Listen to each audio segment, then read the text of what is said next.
नमस्कार जय जगन्नाथ मु पिंकी मो पिंकी ब्लॉग चैनल को आपन को स्वागत करुच्ची। चलते देखा आज रेसिपी देखो मु कि कटा होता पणस को रखी।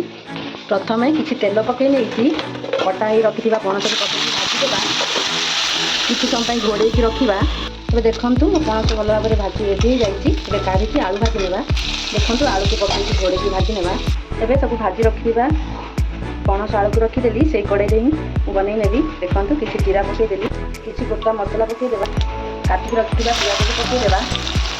पियाज जल्दी सीझापी आउ गोटे मीठा टेस्ट आसवाई किसी हल्का लुण पकईदेवा। एवं देखो मो पियाज रेड कलर हो जाए लंका गुंड काश्मीरी लंका गुंड हल्दी गुंड पकई किसी समय भाजीदेवा।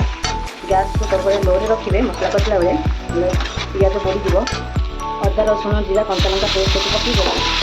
पकई हल्का से कषा कंचा स्मेल जावा पर्यटन भलसे कषा ताकू।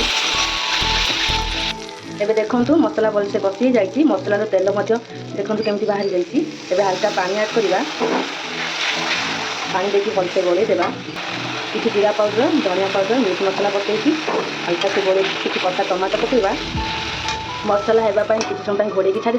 एबे देखो किसी कस्तूरी मेथी पकईदेवा। मसला भल भाव में कषि जाइए आलू पणस को पकई किसी समय कषिदेवा।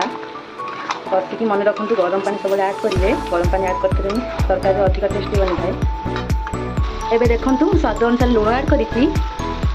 देखो मोर भल भाव में कषि जाइए आगे रखी गरम पानी को पकईदेवा। एबे देखो मुझे पानी दे किसी समय घोड़े छाड़ीदेवा।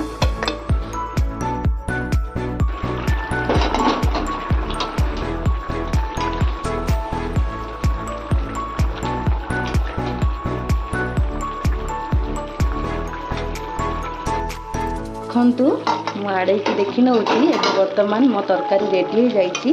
गैस को बंद करदेवा बंद करके किसी गरम मसला पकईदेवा। एबे देखंतु मो गरम गरम पणस तरकारी रेडी हो गला। जदि आपको मो वीडियो भल लगी प्लीज लाइक सब्सक्राइब शेयर करने भूलिबा नहीं। देखा नेक्स्ट वीडियो। जय जगन्नाथ।